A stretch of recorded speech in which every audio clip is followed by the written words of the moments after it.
The MyLife CamAPS FX algorithm uses a mathematical model of glucose regulation to decide on the amount of insulin to be delivered. This mathematical model predicts glucose levels up to 4 hours ahead.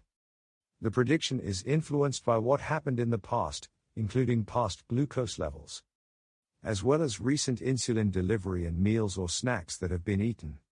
MyLife CamAPS FX is always aware of 1. How much insulin is currently active, also known as insulin on board.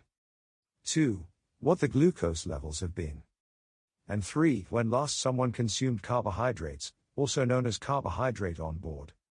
This information, together with the individualized learning about the person with type 1 diabetes, is used to shape the insulin delivery for the next few hours. Inside MyLife CamAPS FX's mathematical model that drives automated insulin delivery, there are a number of different submodels. Each one of these submodels has a number of parameters which are continually fine-tuned based on the algorithm's learning. And submodels are ranked according to how well they fit the observed glucose levels. Each submodel includes a number of parameters. A personalized insulin time to peak or insulin action time. Markers of insulin sensitivity or correction factor. The rate of carbohydrate appearance from the gut, which estimates the insulin requirements for carbohydrates on board. And a few other factors.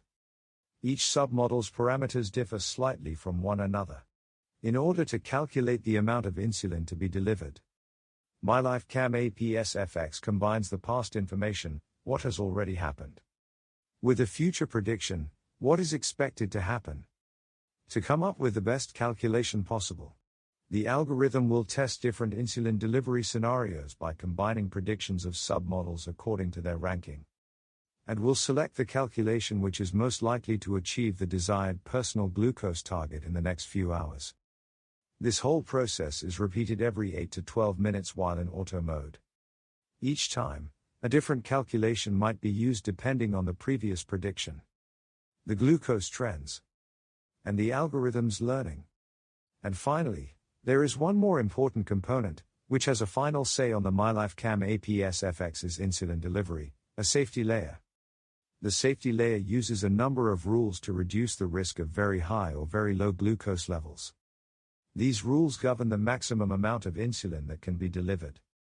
They are based on the individual's total daily insulin dose, on how much insulin has recently been delivered, insulin on board, and the recent level of hypoglycemia.